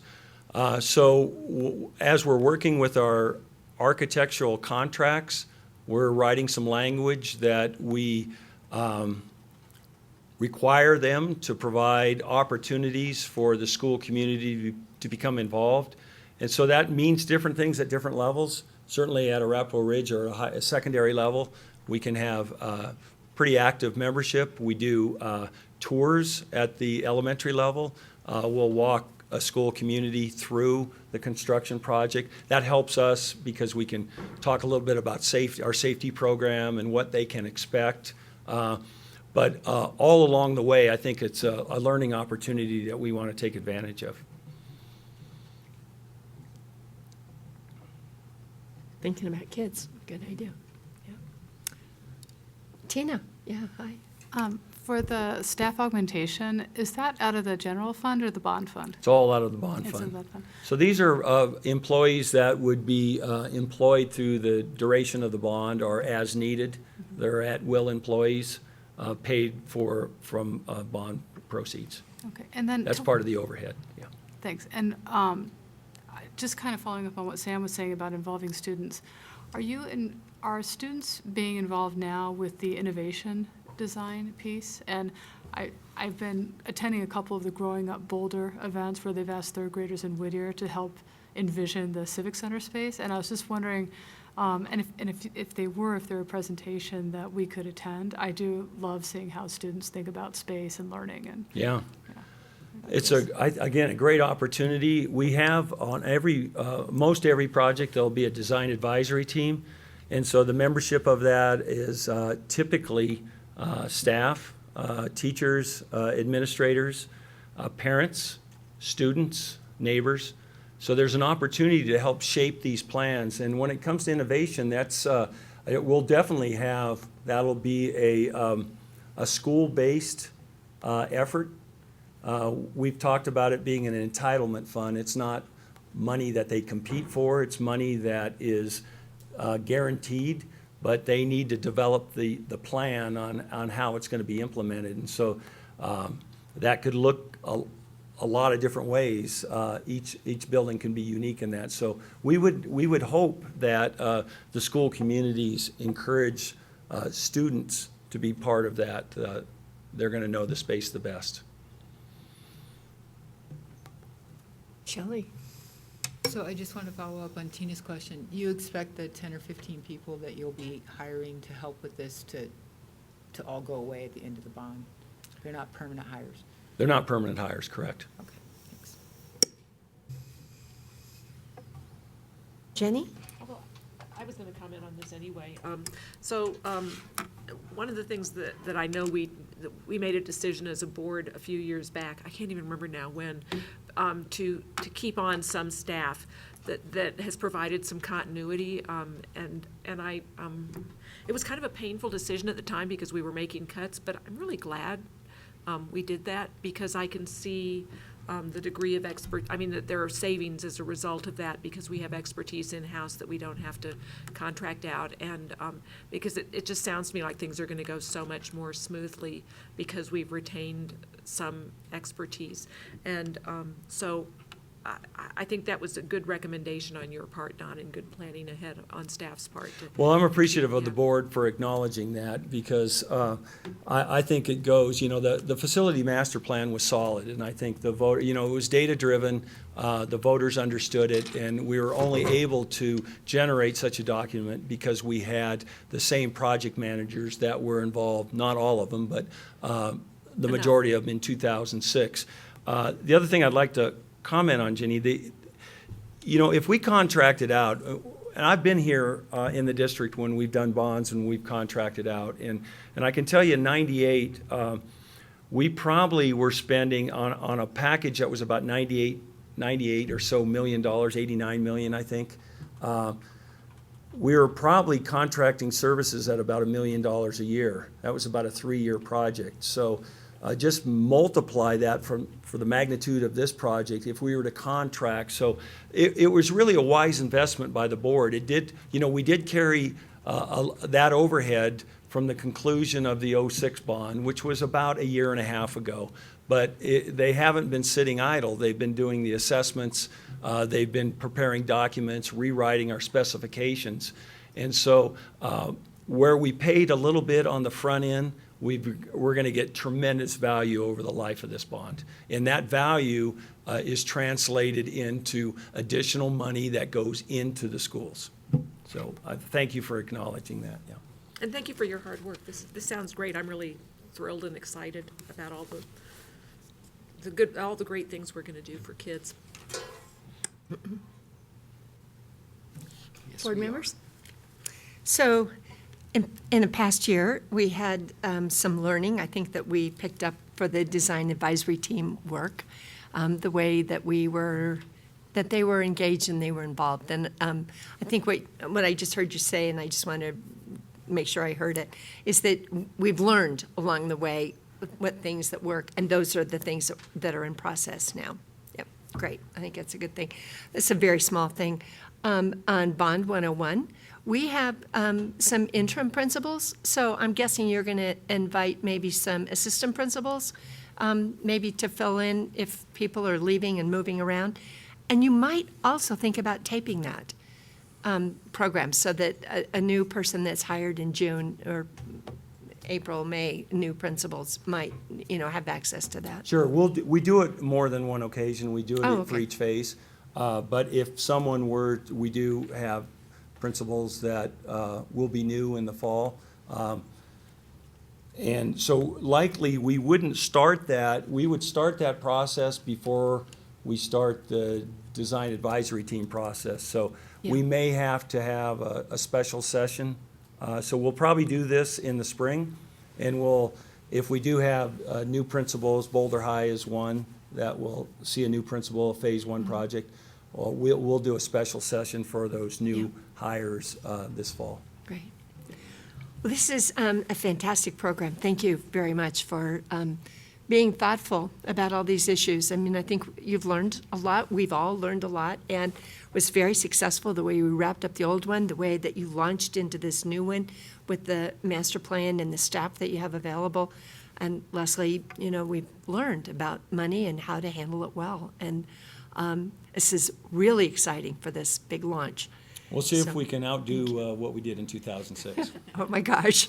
I don't know. Good luck.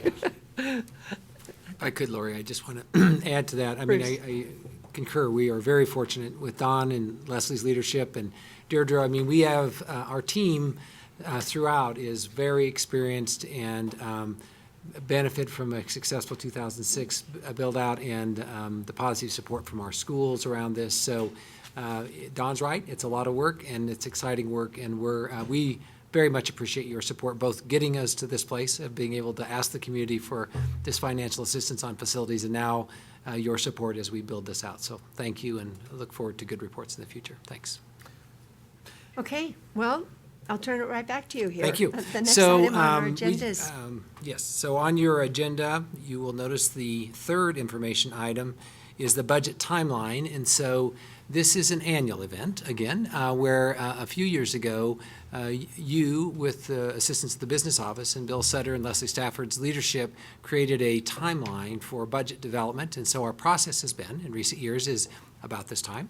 We bring it to you, it's actually on the timeline, then we bring this to you for your review. This isn't a document or a process that you approve or you haven't in the past. It really is probably to look at it, get us feedback, say looks good, make these changes, and then we'll continue to follow it and go forward. And if somewhere in the process something happens, in a curveball, or we need to change the timing or the process, then obviously we'll come back. So it's really a guiding template for us in the budget development process. It's helpful to us and helpful to the community when we can refer to a multi-month timeline for the budget development with your ultimate adoption on or before July 1st, 2015. So it is in your packet, I believe your electronic packet. And so, Bill, do you want to step to the podium? Bill Sutter, our Chief Financial Officer.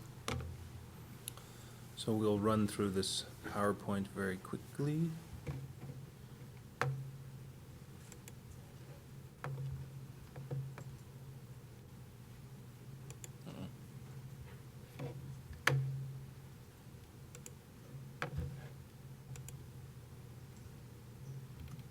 There we go.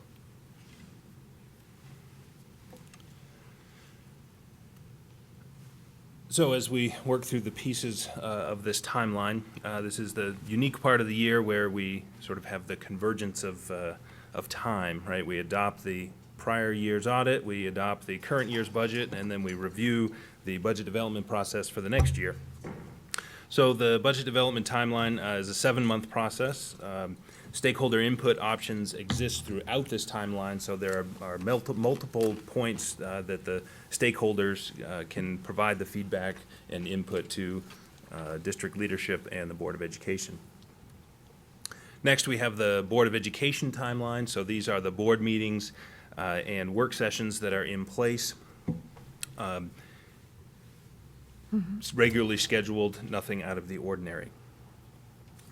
The next slide are what we call the data input milestones.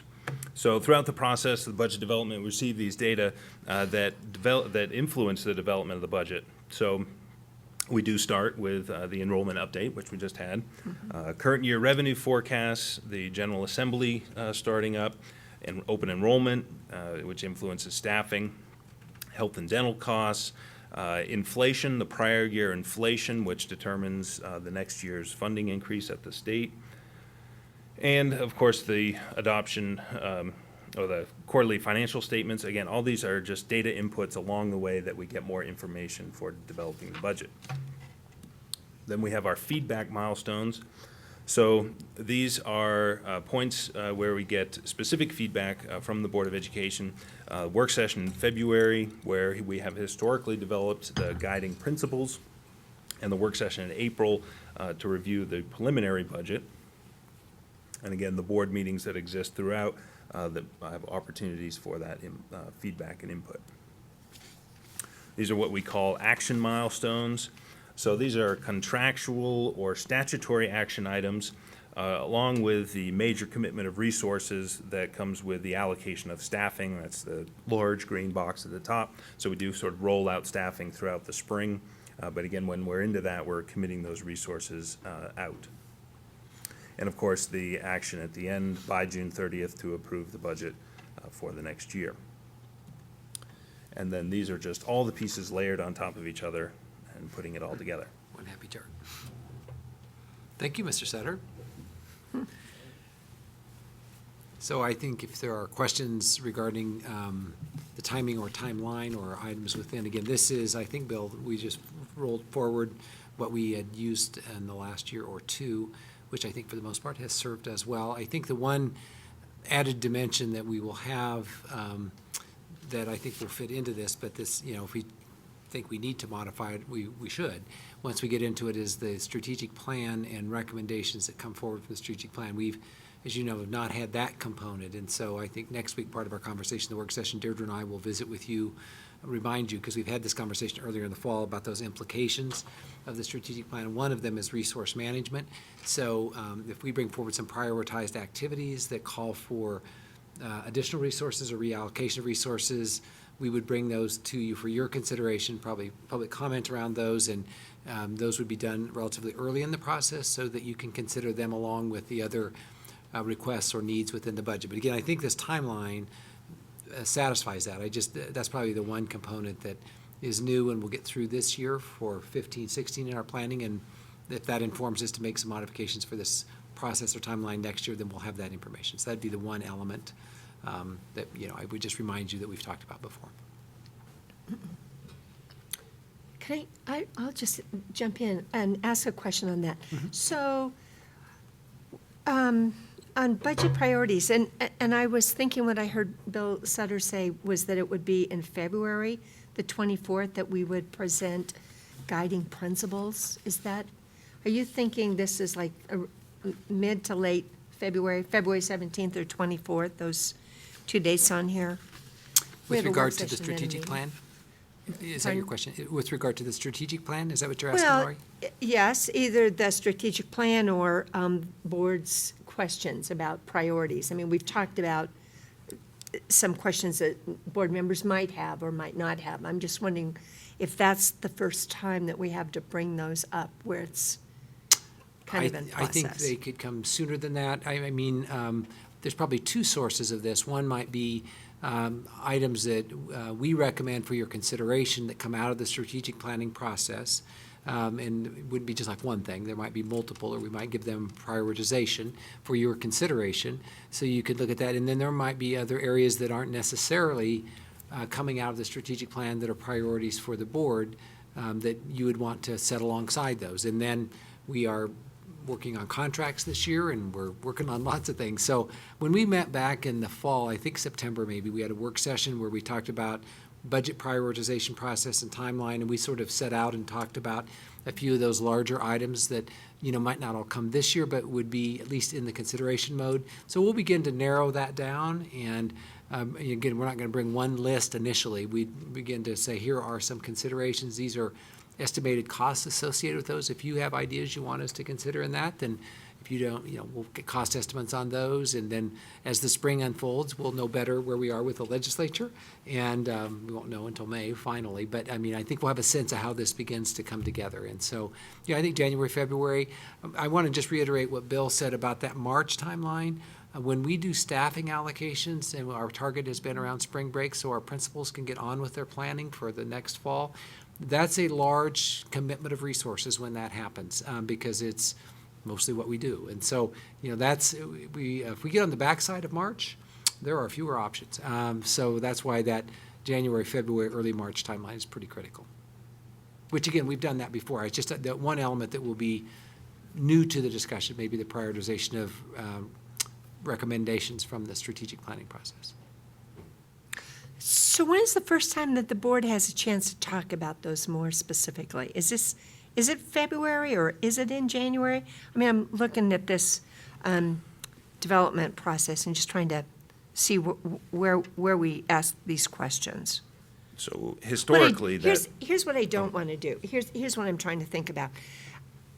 The staffing, there's a cap there of mid-March I mean, it's not really a Late firm March, cap. late March. But it's a really important date that we need to do it before then. So if we're looking at this from the middle of February to the end of February, and we're looking at a March date, that doesn't leave much time for much discussion, is all that I'm thinking about. So January is what I said.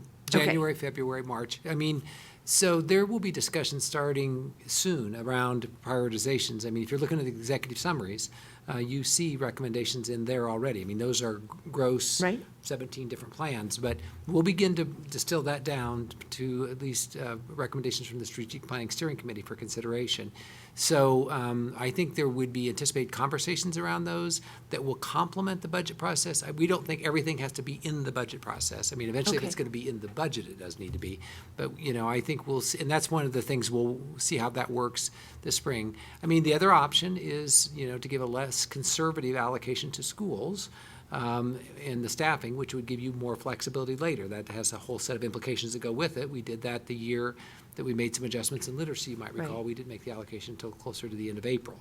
Or at least, I think we actually did kind of two phases of allocations that year. So I'm not recommending that, but, I mean, these are our own, the only thing in statute you have to do is approve the budget by the end of June. Everything else here is within our ability to manipulate. And I might suggest that once we get started, then you may say we need more meetings around that, or we need more work sessions, or we need more opportunity.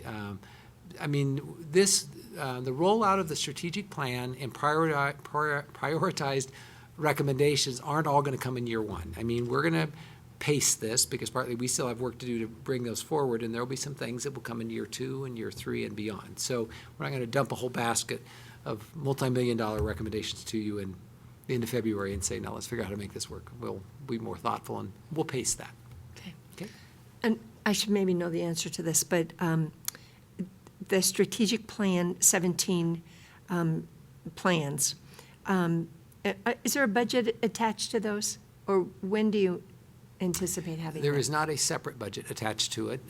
So for the most part, there is some operational money to plan the strategic planning process. I mean, those are tens of thousands of dollars, but Right. it's the planning process.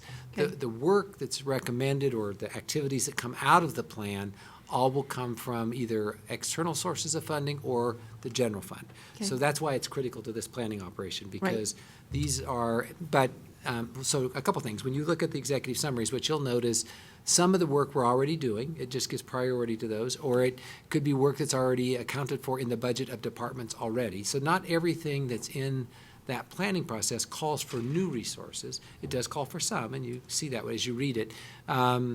So I think that, and they're not, I mean, it doesn't, I mean, I don't want to create false hope, but, I mean, it doesn't all have to come from the general fund. So there are things we may pursue, other sources we could pursue. But for the most part, the checkbook for the activities in the strategic planning process need to come along with everything else we do with the $300 million years of the general fund. Okay. Does that help, Lori? Yeah. Thank you. Yeah, I Thank you. appreciate the question. Okay, Shelley? So Lori, are you wanting another blue box earlier? Is that what you were looking for?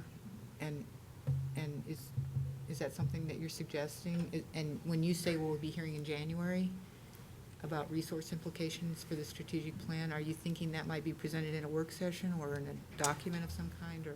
I don't have the answer to that tonight, Shelley. I think that's some of what Deirdre and I would like to visit with you about next week as a part of the strategic plan. I mean, so these aren't separate processes, but they're not the same process either. So that's probably a conversation, whether we build it into our typical meeting format, or this year, given that we're transitioning into this, a separate special work session around the strategic planning, which would involve some prioritization of activities, because then I think that will help inform us about the things that might come later in a blue box, along with other budget considerations. So I just think we'll know more once we start that conversation. One of the two things that we're going to look for some guidance from the board on next week will be this very process about the timing of it and how we want to manage it. And then another related conversation, but different, is how you'll want reporting to you from the strategic plan, not necessarily just about budget things, but about progress on the plan. So we don't plan on figuring that all out next Tuesday evening, but those are two big items that we want to begin to walk through that with you so that we can bring back some recommendations to you once we've had some conversation. And we've had some, as a board, we've had some informal conversations about that already. But those are two big areas that we want as we begin to, bring this down to a more focused, distilled set of recommendations for your consideration. And if we think we need another work session like that, I mean, that'd be an example of where we should just add it, and then we'll modify this. Right. That's why we don't want this to feel like we're locked into it. Another quick question. Sure. So the green box on February 1st that says submit request to associations to begin negotiations, how does that fit with our January 21st meeting? Like, what's the relationship between those two? That's simply language that's in the contract, so we can do something before that. It's this. Okay. No later That's- than that that's date. like Right. the end. Okay, On or before, probably. okay. That's it.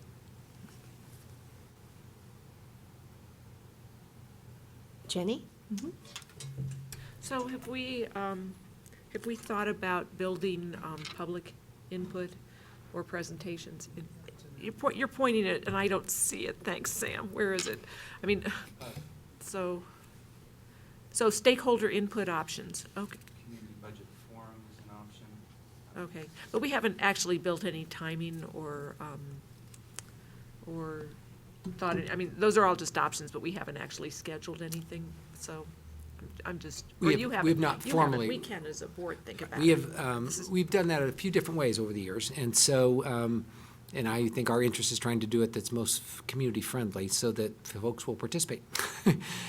So, you know, sometimes our special meetings don't draw very big attendance, and so we've talked about doing it pre-board meeting times.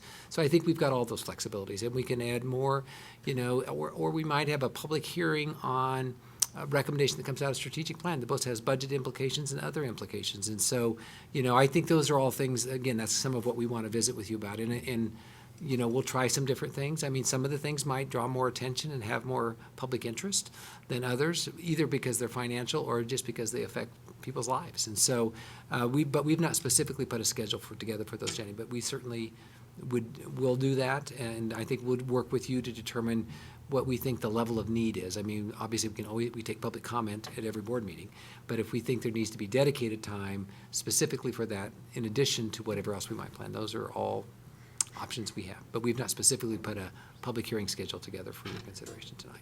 Well, to my fellow board members, I think it's something that it would behoove us to think about. I mean, having just come back from CASB, where we talk all the time about, you know, community engagement and how we relate to our community, I think especially that I hope we'll think about that a little bit and how we, and I appreciate your sort of thinking about different ways we can do it that's community friendly. And I think especially with us rolling out a strategic plan, I hope there'll be some interest in the budget, the strategic plan and budget as they sort of interact with each other.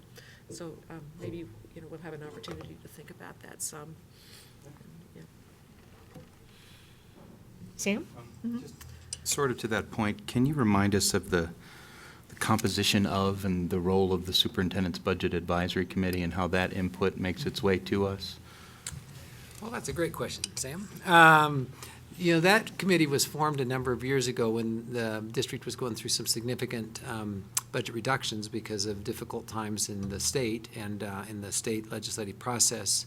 I believe it was under Dr. Chris King was when that was formed. So we've continued that work. We've actually been having some internal conversations about the future of that group and how we can best utilize them. In fact, we have a meeting scheduled tomorrow among administrative staff to visit about that. So we just think the playing field has changed quite a bit. So we want to just be sure that we make good use of folks' time. So Dr. Pilch and I were just talking before we walked in this evening that, you know, we might just want to engage them in that conversation, meaning members of the BAC, Budget Advisory Committee. We want to make sure it feels like it's a good use of their time and is helpful to us in our planning process. So that's a group that I would say we're in discussion about redefinition of maybe their role. And then, of course, we have budget advice that comes from the District Accountability Committee. And then our public process we just talked about. So we just want to be sure we don't step on groups stepping on each other in any other process we create. But that's a group that I'd say we're reviewing right now about their role and function going forward. Who are they? I mean, you know, I know a guy who's on it, but Yeah. I'm not sure how that composition. So we've recruited, well, some, no one gets kicked off, so if you're on, you're on. It's not a life sentence, it's a life opportunity. But we tried to recruit folks who have different levels of interest, again, not unlike the other groups we've talked about, and geographically as well. So we have some parents, non-parents, community members, activists. So it's a rich mix of folks. And so it's some representative municipal governments have served on that. So it kind of, and the membership has changed over time and interest is leveled. I mean, the reality is when things are difficult and controversial, those things tend to generate more interest. When we're not dealing with some of those issues, some of that interest wanes. Now, there are budget junkies, just like the rest of us, that, you know, they stick with us. But we're going to look at that, Sam, and see how we can best use them, okay?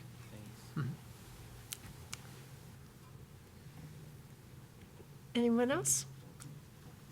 So I think one thing we've heard here is an interest in making sure that there's a place for the public to really be informed about the budget and the strategic plan, and the board to have a chance to think about how these things interact. So I think that'd be kind of a takeaway from this meeting. We're meeting next week in a work session to talk about the strategic plan. Yes. We could carry this on and I just think have it about next it. Tuesday evening. I know this is all coming up fast, so I know you're working on it and thinking about it. But it'll be good to see what you're thinking after, you know, this week. Yeah. So that'd be great. Board members, anything else on the timeline? I am interested in more discussion, and we've talked every year for a while about how to get more out front of this process, but it seems to me it's compressed for good reason. I mean, there's a lot of information that doesn't come to us till February, March, even April, and who knows when the General Assembly is going to, decide. So I would like to figure that out, but it's hard for me to conceive exactly what would make the most sense in terms of the use of our time in advance of the timeline we've been presented with. So I'm just sharing that comment. Okay, You follow? You know what I'm saying? yeah, Okay. okay, right. Anyone else? Okay, so, well, thank you very much, Bill Sutter, thank you. Yeah. Okay. Let's see. The next item on our agenda is the consent grouping, and I'll read them. 7.1, personnel items. 7.2, approval of minutes, November 18th special meeting.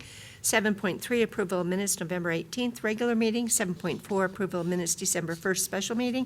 7.5, acceptance of donation, Broomfield High School. 7.6, acceptance of donation, Louisville Elementary School. 7.7, acceptance of donation, Mesa Elementary School.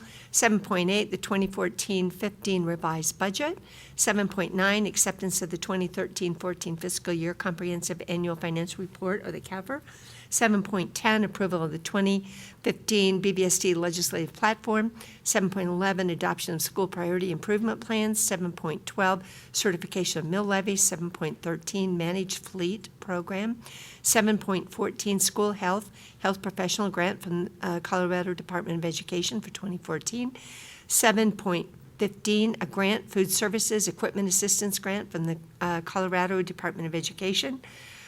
7.16, a grant, transportation bicycling education program, Colorado Department of Transportation.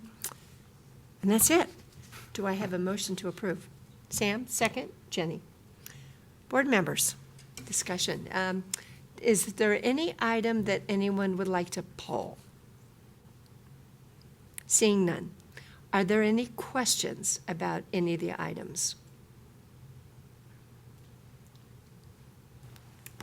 Jenny?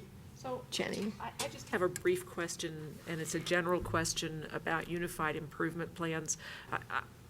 So first of all, I'd like to remind people that Boulder Valley has been accredited with distinction, which is a great honor, but a couple of the schools that are turning in unified improvement plans are priority improvement. And what's the procedure? What happens, say, if a school that's on priority improvement or even turnaround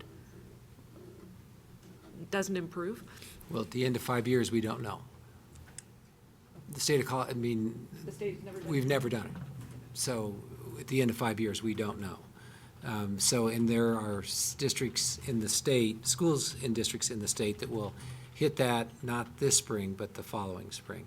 But, do you want to add that, Jer? I don't think we know. I mean, that's, We don't know exactly, no. I mean, we know that there will likely be sanctions, and we know that there could be sanctions for the school as well as for the district, but we don't know what that means. so things such as state takeover, things such as converting to charters, things such as replacing the staff, those are all things other states have done. And there has been conversation at the state level in Colorado about that list of things. But truly, it's never happened. And there's some stress in the state around that, on all parts. But we just don't know, Jenny. And of course, if a school is already a charter, it's hard to convert it Right. to a charter. So other Okay, well, options. Yeah, just- we just don't know. I mean, obviously, we'll know as we get closer, but, I never thought of that before. Okay, thank you, I was just curious. I mean, I wish I had a better answer, but that's what we know. I know, I heard from some state board members that very same dilemma that they're trying to think about. What do we do? We don't know. So anyway, it's an up in the air question, interesting question. I just, is there anything else? Jim? There's a lot of information in there. Well, I was pleased to see all the donations from the schools. That's terrific. The CAFR, we had a meeting, I would just say, today with the board, a brief discussion about that. And Shelley and Sam have been to audit committees, and you've reviewed the CAFR. It looks terrific. I think everything else is pretty straightforward. Yeah. All right. If there's no other question or comments, Sandy, will you please call the vote? Albright? Yes. Belleville, Yes. Benford, Yes. Fuqua. Yes. Marquis, Yes. Reed, Yes. motion passes. Thank you, Mr. Cole, for coming. Okay, the next item on our agenda is any study items with agenda setting. I think we have a full plate myself, Got but plenty coming at you, hang on. for stuff that's set up here for the next couple of days, but are there any other items? I didn't mean to squelch anybody's interest. Anything to add? Shelley? Well, I just made a list of things that have come up here tonight, which I can just share in agenda setting. I Okay. don't have to go over them now, but I did want to mention that, at the board work session on privacy that we had, the district said it was going to review the educational apps and, contracts and things that we have out there with third-party vendors and check them for language around privacy implications. And I'm just hoping we're going to get an update on that, how we're doing on that, because at the last DAC meeting, Shelley, is your mic on? yeah. Thanks. At the last DAC meeting, Ron Cabrera had the DAC do a little exercise in understanding privacy laws and what's going on in the privacy discussion. And one of the articles that the group read had to do with this one particular app that's being used fairly widely across the country. And as it turns out, it's being used in our district. And many of the parents that were at that meeting did not know that it was being used by their children's teachers. So, and they did not know what was happening to the data, and several of them were very concerned. And that, we just randomly found out about that from, reading this one article around this one particular app. And it had all of us wondering, what else is out there? What else don't we know about? So I think it would be helpful if we start acting on that quickly, understanding and putting together some sort of policy for teachers, and, other staff as well, but certainly for teachers, that they understand which apps they should be using, which ones they shouldn't be using, and which ones they should tell the parents about before they use it, and how they should be using it in the class. Like, this was a one to sort of keep track of the behavioral conduct of kids in classrooms. And some teachers were making it public, showing it on a board, which kids had been dinged, negatively, and which kids got points for good conduct, and that was all publicly portrayed in the classroom. And I mean, maybe that's okay, but maybe it's not, and it feels like there needs to be a discussion around that and some district guidance on what teachers are using. So when are we gonna find out how we're gonna take a look at that? So that's all on the timeline. I don't have it in front of me right now as far as all of those things you said, Shelley, about identifying the software, doing staff education. And it'll be an ongoing process. One of the things that Andrew Moore, our Chief Information Officer, shared with us is that there's some more sophisticated software that's being developed that'll help us detect when some of these kinds of software are being used, so it would be easier for us to intervene. Otherwise, we're pretty dependent on an education system, because right now, you could have them all gone on Monday, and there could be 3 more that get started on Tuesday. So that's why you might recall there was a staff training component on that, and that sort of universal awareness piece. So I would have to check, Shelley, to see where we are right now in the process. But we've also been seeking guidance on some of our third-party vendors about what's in their contracts, and Melissa just shared with me some of language that we will have as a part of all new contracts going forward and existing contracts that we continue. We talked about that a little bit in the work session. So that work I know is in process because I've seen a draft of that. So I would just say we're trying to honor the timeline that we shared with you at that work session. But those are all real issues that we're working on. And I think you might recall Andrew expressed that's probably the one, as you described, the free software that's being used by staff that isn't secure necessarily, and without even the understanding or the intention of teachers, obviously, to have a negative impact. So that's work we're doing.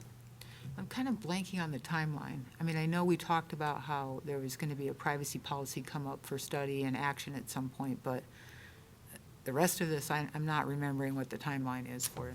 Andrew Moore, Chief Information Officer. Andrew, if you have that off the top of your head or nearby. I think the question really is the general timeline for the issues that Shelley raised. Or do you guys want to go ahead and do it? Just to answer the question. Most of the work will get done by the end of spring. there may be some residual that still needs to be done. The contract addendum is done. Melissa did the vast majority of the work, and we're actually in negotiations with the first company right now. They've accepted most of it, and just some questions we're working through, so. Okay. So would it make sense to have some sort of update at the next board meeting, or, We can give you a written update. okay, a written update would be great. Yep, Thank you. sounds good. Thanks, Andrew. Anything else? Well, then, Yep, thanks. Thanks for a full day, by golly. Somebody's Yeah. been here since mid-afternoon. We Full appreciate day. your commitment. and we've got some meetings with Diane this week. Yeah, yeah. I think to I think most interview. everybody's scheduled. I think Tom maybe wasn't able to accommodate because And we have a visit at Heatherwood tomorrow. Heatherwood, those are attending tomorrow morning, you betcha. I think it's 8:30. Let me take a look. Be out in the gun barrel area.